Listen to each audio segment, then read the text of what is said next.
السلام علیکم ناظرین، نئی ویڈیو کے ساتھ آپ کی خدمت میں حاضر ہیں۔ میرے ساتھ موجود ہیں سینئر صحافی مطیع اللہ جان صاحب اور سعید بلوچ صاحب۔ ان سے بات کریں گے پاک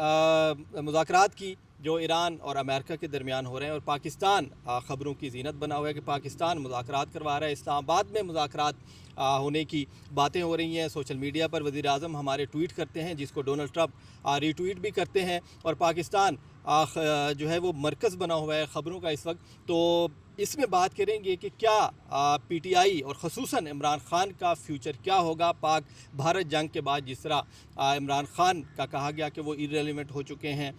تو اب اگر پاکستان یہ مذاکرات کرانے میں کامیاب ہو جاتا ہے تو پھر عمران خان کا فیوچر کیا ہوگا؟ کیا عمران خان 2030 تک جیل میں رہیں گے؟ اور پی ٹی آئی جو ہے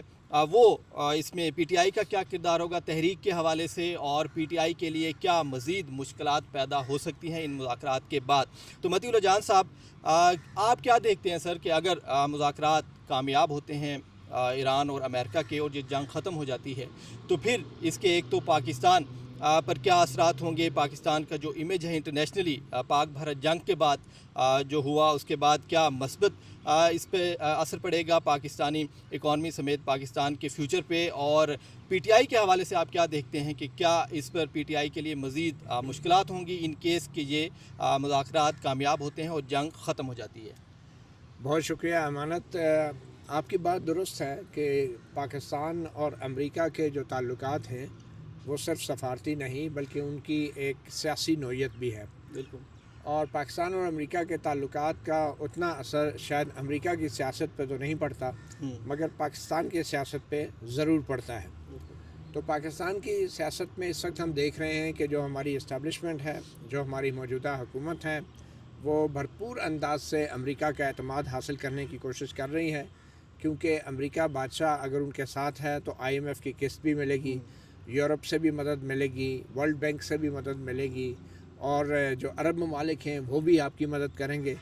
اگر امریکہ بادشاہ آپ کی حکومت کے ساتھ نہیں ہے تو پھر یہ تمام جو امدادی فورم ہیں وہ آپ کے لیے دستیاب نہیں ہوں گے۔ تو امریکہ کے ساتھ بہتر تعلقات یقینی طور پہ پاکستان کی حکومت کو اور اسٹیبلشمنٹ کو مضبوط کرتے ہیں، اور یہ بات کوئی شاید پہلی بار نہیں ہے۔ امریکہ نے ہمیشہ پاکستان کے اندر منتخب حکومتوں سے زیادہ اسٹیبلشمنٹ پہ انحصار کیا ہے، اور آج بھی اسٹیبلشمنٹ بھرپور انداز سے امریکہ کو مدد دینے کے لیے تیار ہے، اور ہمیشہ سے اسٹیبلشمنٹ اس لیے بھی تیار رہی ہے کہ اس کو ہمیشہ پاکستان کے اندر لیجٹمیسی کا ایک بحران رہا ہے اس کے لیے، اور لیجٹمیسی حاصل کرنے کے لیے انہوں نے امریکہ کی خوشنودی کے لیے وہ بہت سارے کام کیے ہیں کہ جو کام شاید سویلین حکومت اتنی مستعدی کے ساتھ نہ کر سکتی۔ تو اب جب کہ یہ مذاکرات اسلام آباد میں ہو رہے ہیں تو پہلے تو ہمیں یہ سمجھنے کی ضرورت ہے کہ ہم لوگ خود بھی پہلے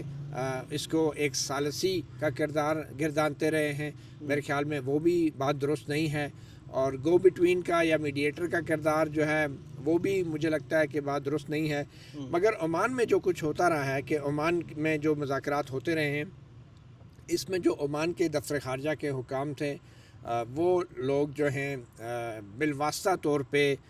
دونوں فریقین کو مختلف کمروں میں بٹھا کے ان کے پیغام جو ہیں، ان کے پیغامات ایک دوسرے تک پہنچاتے رہے ہیں۔ تو ایک تو یہ کردار ہے جس میں گو بٹوین کا کردار ہے یا میڈیٹر کا کردار ہے،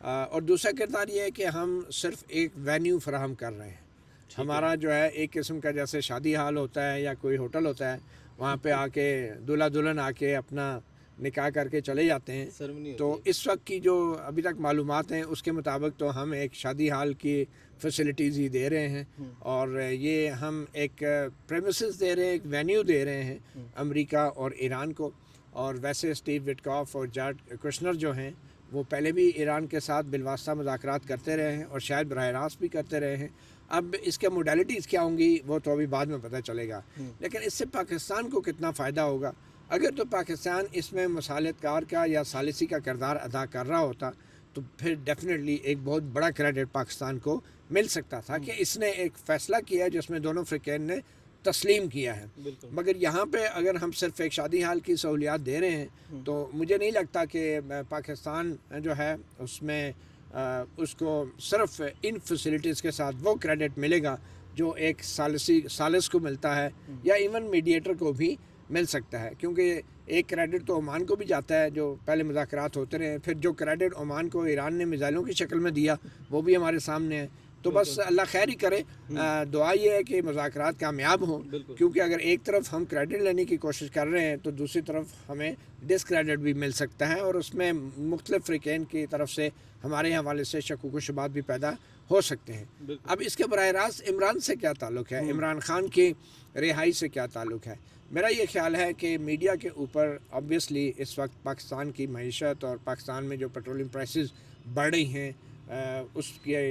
خبروں کی بھرمار ہے، اور اس میں پی ٹی آئی کی جو ایک تحریک عید کے بعد چلنی تھی وہ کچھ دیر کے لیے کم از کم پس منظر میں چلی گئی ہے. عمران خان کا تیسری بار آنکھ کا معائنہ بھی ہوا ہے، بچوں سے فون پہ بات بھی ہوئی ہے، مگر ان خبروں کو وہ جگہ نہیں مل سکی. مگر میں ایک بار پھر یہ واضح کروں، پہلے بھی میں نے یہ بات کی کل، کہ یہ خبروں میں آنا نہ آنا جو ہے وہ کسی بھی سیاستدان کی رہائی ہونے یا نہ ہونے کی کوئی شرط نہیں ہوتی. عمران خان کا کیس نواز شریف اور آصف علی زرداری سے مختلف ہے، کیونکہ ان کو عوام میں اتنی پذیرائی نہیں تھی جتنی عمران خان کو ہے. تو اب اگر جو بڑے فیصلے ہوں گے بھی پاکستان کی طرف سے، اگر کوئی بڑے فیصلے ہونے ہیں جو کہ ان مذاکرات میں تو آبویسلی پاکستان نے کوئی فیصلہ نہیں کرنا، تو وہ تمام کے تمام عوامی جو ہے سپورٹ اور حمایت سے مشروط ہوں گے. ان کی پائیداری کا انحصار ہوگا کہ عوام میں وہ فیصلے کتنے مضبوط ہیں، اور اگر یہ حکومت جو ہے عوام میں اعتماد نہیں رکھتی، عوام میں اس کو اعتماد حاصل نہیں ہے، تو پھر یہ حکومت بڑے فیصلے بھی نہیں کر سکتی، اور یہ کرے گی تو اس کا منفی رد عمل بھی آ سکتا ہے، اچھے فیصلوں کا بھی منفی رد عمل آ سکتا ہے. تو میرے خیال میں عمران خان تو ہر صورت میں ریلیونٹ رہیں گے، کیونکہ آگے آنے والے وقت میں جو بھی صورتحال ہوگی اس میں عوام جو ہے وہ اپنی جس جماعت کی پذیرائی کرتے ہیں وہ اس کو نہیں بھولتے. عوام اگر 55 روپے فی لیٹر کے حساب سے پیٹرول کی قیمت میں اضافے کے اوپر کوئی رد عمل نہیں دے پا رہے، حالانکہ ان کے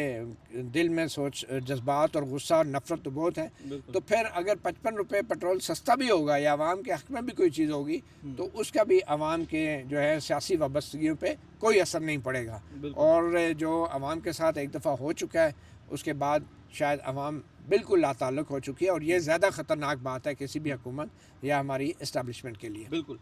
تو سعید بلوچ صاحب، آپ کس طرح دیکھتے ہیں ایرانی جو سفیر ہیں پاکستان میں، انہوں نے بھی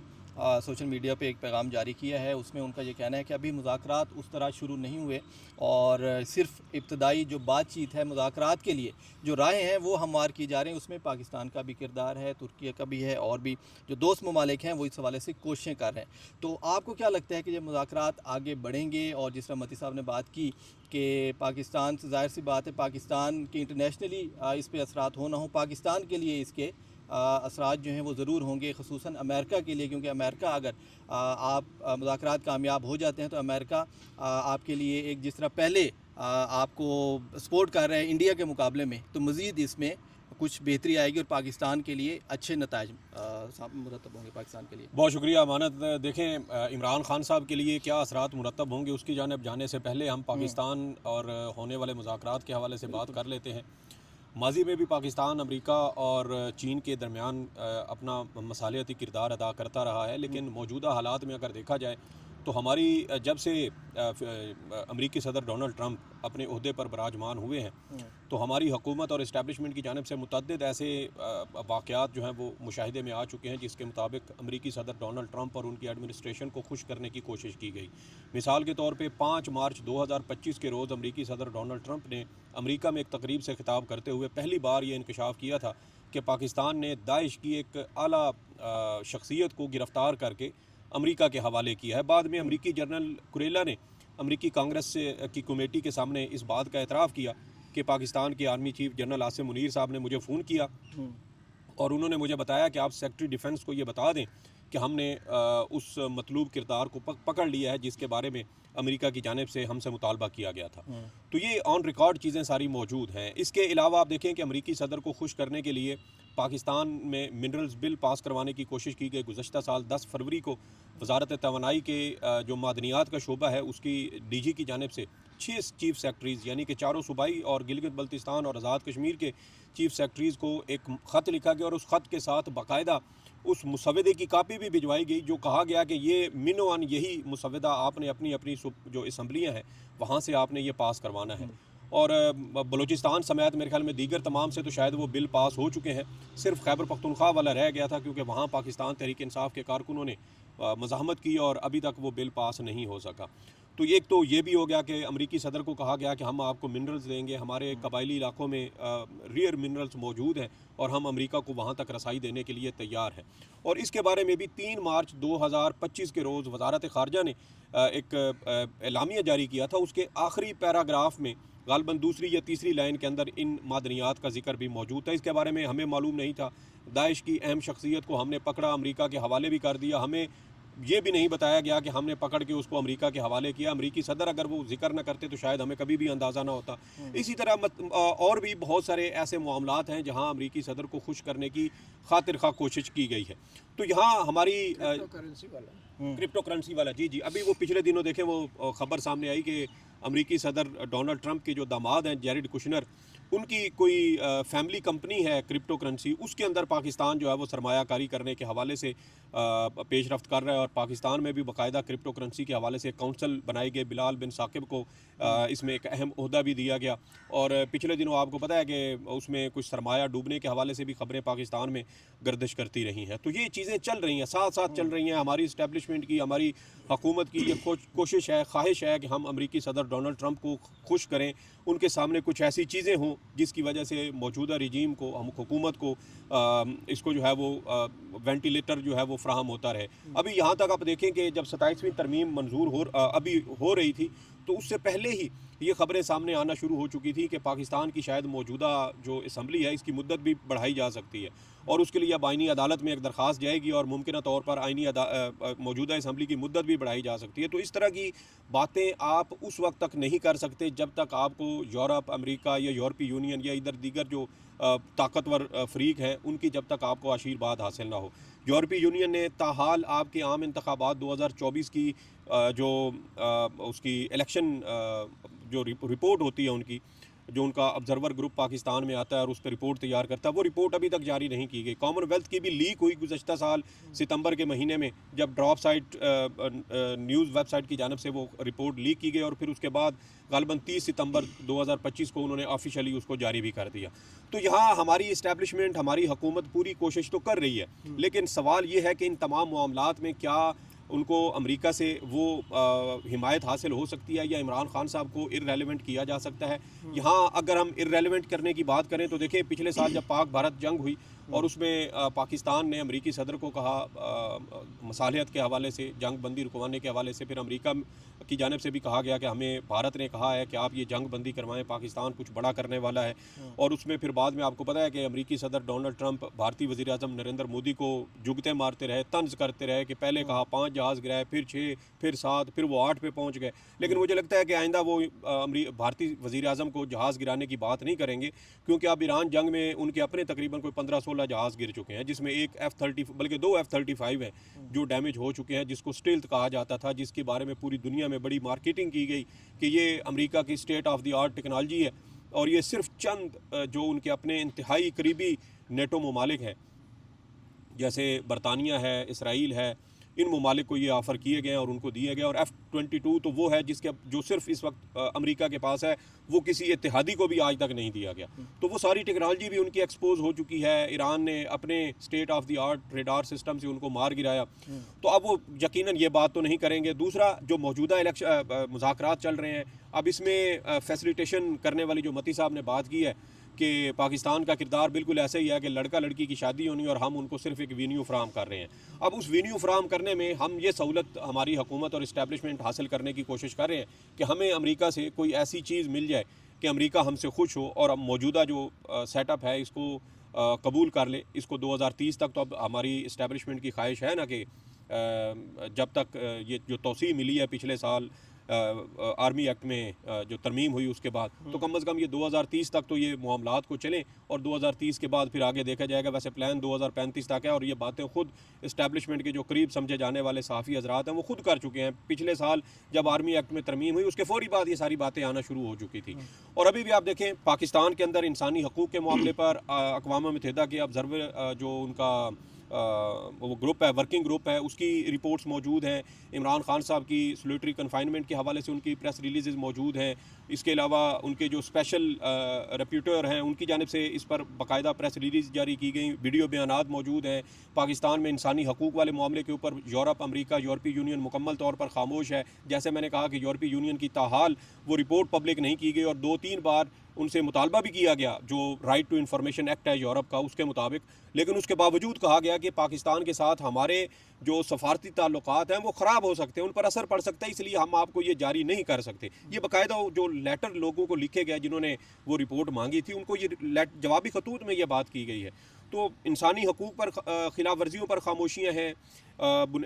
بنیادی حقوق کی خلاف ورزیوں پر خاموشیاں ہیں۔ پی ٹی آئی کے جو سابق وزیر اعظم ہیں عمران خان، ان کے ساتھ جیل کے اندر جو کچھ ہو رہا ہے اس کے اوپر خاموشی ہے۔ اس کے علاوہ ان کے علاج معالجے کے حوالے سے خاموشی ہے۔ تو سہولت کاری تو کافی حد تک ان کی جانب سے پہلے ہو رہی ہے، لیکن اہم نقطہ یہ ہے کہ کیا عمران خان کو ریلیونٹ کیا جا سکتا ہے؟ میرا خیال ہے عمران خان کو امریکہ، یورپ کی شاید وہ ضرورت ہی ان کو نہ پڑے کہ آپ عمران خان کو ریلیونٹ کریں۔ مثال کے طور پہ گزشتہ سال بھارت کے ساتھ جب ہماری جنگ ہوئی تو باقاعدہ 6 مئی کو عمران خان صاحب کے پاس ایک شخصیت بھیجی گئی، ان سے مطالبہ کیا گیا کہ آپ ایک بیان جاری کریں، ہمیں سوشل میڈیا پر بھارت کا مقابلہ ہم نہیں کر پا رہے، تو آپ کی سوشل میڈیا کی ہمیں ضرورت ہے۔ عمران خان کا 6 مئی کو بیان آیا شام کو کہ پورا P T I social media افواج پاکستان کے ساتھ کھڑا ہو، اور پھر 3 دن کے بعد آپ دیکھیں کہ آپ کے جو فوج کے ترجمان ہیں لیفٹیننٹ جنرل احمد شریف صاحب، انہوں نے پریس کانفرنس کی، پاکستان تحریک انصاف کے سوشل میڈیا کی انہوں نے تعریف کی کہ ہم نے بھارت کو بیانیے کی جنگ میں سوشل میڈیا پر شکست دی ہے۔ تو آپ عمران خان کو ایکویشن سے کہیں آؤٹ نہیں کر سکتے۔ پھر 3 اہم فیصلے لیے عمران خان صاحب نے پچھلے سال۔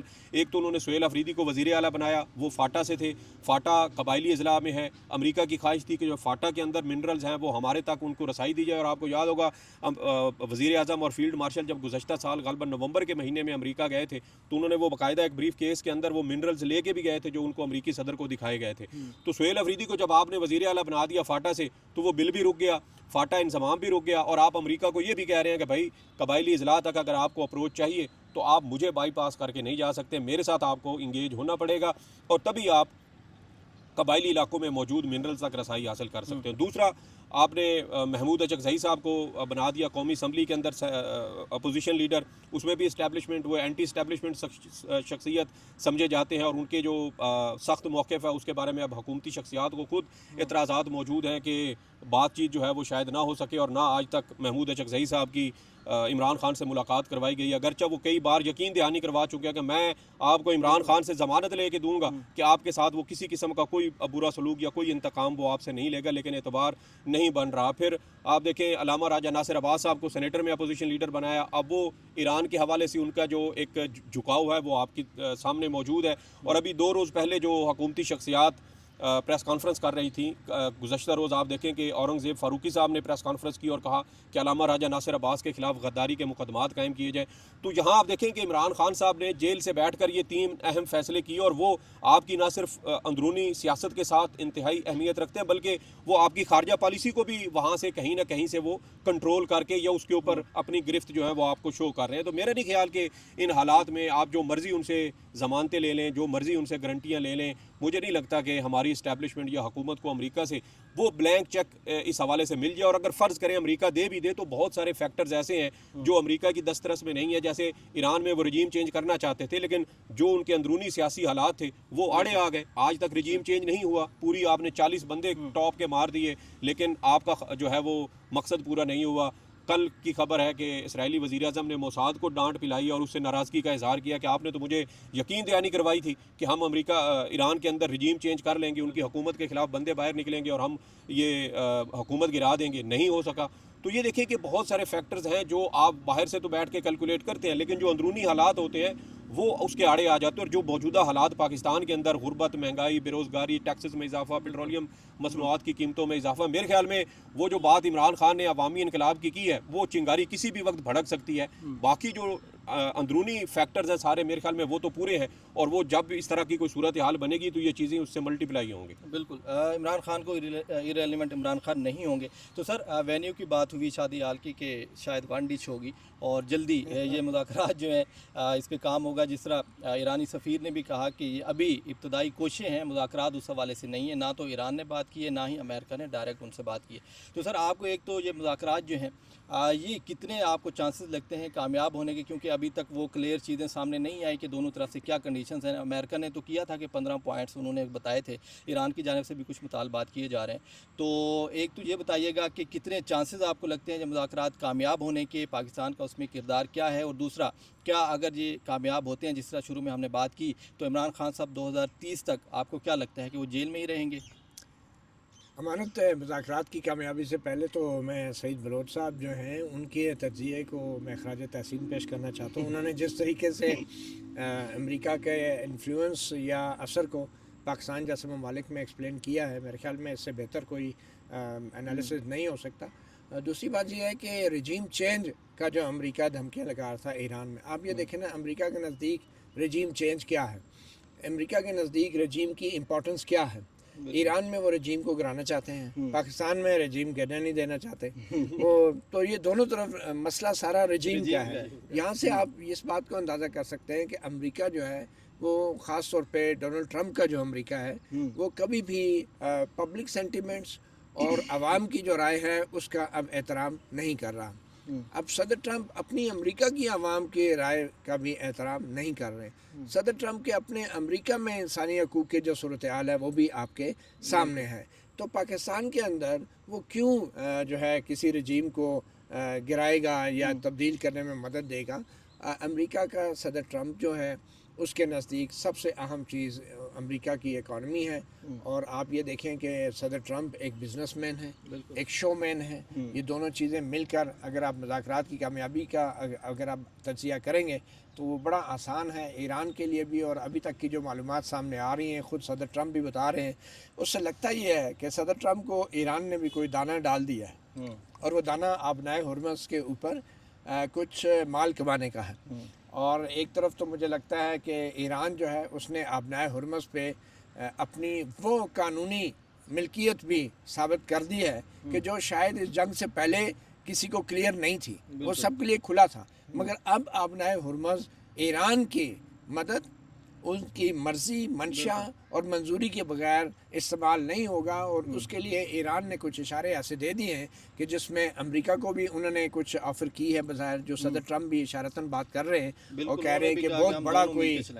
دونوں مل کے چلائیں گے. تو یہ میں سمجھتا ہوں کہ صدر ٹرمپ جو ہے جو پوری دنیا کو ٹیرف کی دھمکیاں لگا کے جنگیں رکواتے تھے, اب خود جو ہے وہ ٹیرف کی اور پیسے کی لالچ میں آ کے جنگ رکواتے ہوئے ہمیں نظر آ رہے ہیں. تو مجھے لگتا ہے ایران کو سمجھ آ گئی ہے کہ صدر ٹرمپ جیسی شخصیت کو یا تو ٹیرف بڑھا کے یا ٹیرف گھٹا کے یا ٹیرف دے کے جو ہے کسی بھی چیز کے لیے راغب کیا جا سکتا ہے. اب حالت یہ ہو گئی ہے صدر ٹرمپ کی کو کہتے ہیں کہ رجیم چینج تو ہو گیا کیونکہ ہم نے بندے مار دیے,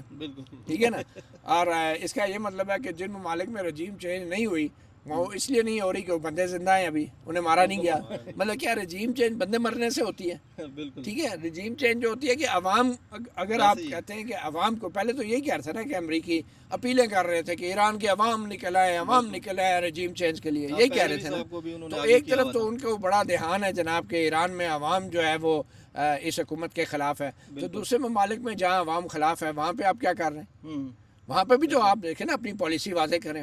تو مجھے لگتا ہے کہ یہ مذاکرات کی کامیابی کا جو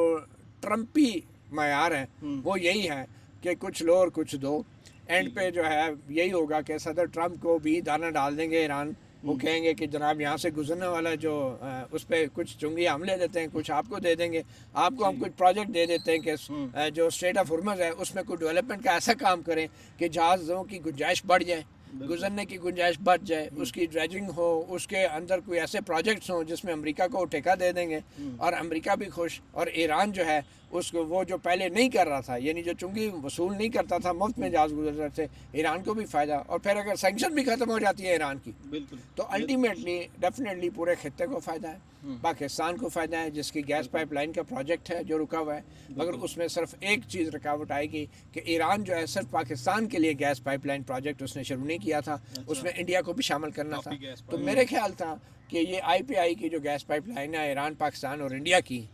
اگر یہ مذاکرات کامیاب ہوتے ہیں، ایران سے سینکشن ہٹ جاتی ہیں، تو یہ ایک ٹریگر ہوگا، جیسے جنگ کا ڈومینو افیکٹ ہوتا ہے اسی طرح پیس کا بھی ایک ڈومینو افیکٹ ہوگا، اور اگر یہ حالات ایران اور امریکہ کے بہتر ہوتے ہیں تو مجھے یقین ہے کہ پھر امریکہ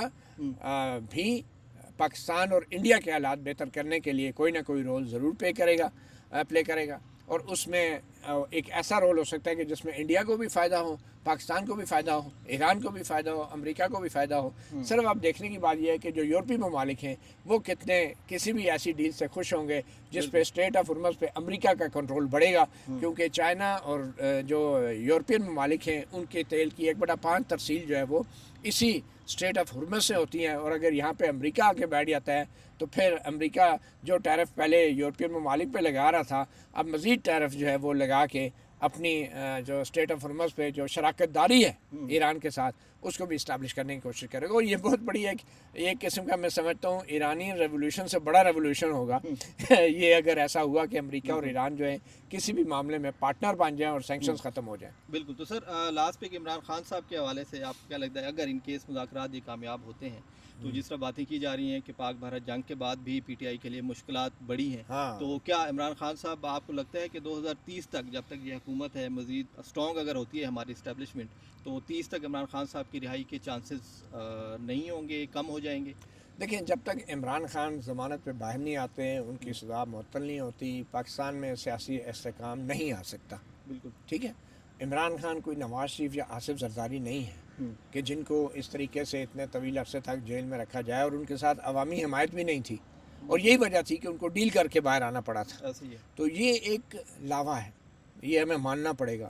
کہ یہ وہ لاوا ہے جو کسی وقت بھی پھٹ سکتا ہے۔ پاکستان اس وقت ایک سیاسی آتش فشاں کے دھانے پہ بیٹھا ہے، اور اس بات کا اندازہ آپ کو تب ہوگا کہ خدا نہ خواستہ اگر خیبر پختونخوا اور بلوچستان میں حالات خراب ہوتے ہیں تو اس وقت پھر آپ کو اندازہ ہوگا کہ معاملات کس طرف جا رہے ہیں۔ تو بہتر یہ ہے کہ حالات خراب ہونے سے پہلے آپ سیاسی استحکام پیدا کریں، اور جو سب سے بڑی سیاسی جماعت ہے اس کے کارکنوں، اس کے جو سپورٹرز ہیں، ان کا اعتماد کو بحال کریں اس نظام کے اوپر، اس اداروں کے اوپر، اور اگر ایسا آپ نہیں کریں گے تو پھر آپ کو پتہ ہے کہ جو لاوا پکتا رہتا ہے وہ ایک دفعہ پھٹتا ہے، اور جب پھٹتا ہے تو اس وقت آپ کچھ کرنے کے قابل نہیں ہوتے۔ تو بہتر یہ ہے کہ آپ اس زلزلے کی تیاری کریں کہ جس کی وجہ آپ کی حکومت کی اور اداروں کی پالیسیاں ہیں، اور ان کو تھوڑا سا ریلیکس کریں اور سیاسی سرگرمیوں کی اجازت دیں، کیونکہ پہلے بھی فیلڈ مارشل ایوب خان کے دور میں جو عوام کی مرضی اور منشا کے بغیر بڑے بڑے فیصلے ہوتے رہے، اس کا نتیجہ ہم نے دیکھ لیا، ملک دو لخت ہو گیا، دو ٹکڑے ہو گئے، اور جو ٹکڑے کرنے والے لوگ تھے ان کا آج تک احتساب نہیں ہو سکا۔ تو یہ میرا خیال ہے نقصان پھر اس ملک کا ہی ہوگا، اور پھر الٹیمیٹلی عوام کو ہی بھگتنا پڑے گا۔ لیکن عوام کا بھی یہی ہے کہ وہ جتنا عوام نے سارے فیصلے حکومت نہیں کرنے، فیصلے عوام نے بھی کرنے ہیں۔ ایسی ہے بالکل۔ سعید بلوچ صاحب ویڈیو چونکہ کافی لمبی ہو گئی ہے تو اس کو ادھر ہی ختم کریں گے، تو دیکھتے ہیں مذاکرات کے حوالے سے کیا نئی اپڈیٹ سامنے آتی ہیں۔ اب وزیر اعلیٰ سہیل آفریدی صاحب بھی ایک امپورٹنٹ پریس کانفرنس کریں گے، اس حوالے سے بھی آپ کو آگاہ کریں گے۔ آج کے لیے اتنا ہی، مجھے مطیع اللہ جان صاحب اور سعید بلوچ صاحب کو اجازت دیجیے۔ اللہ حافظ۔ اللہ حافظ۔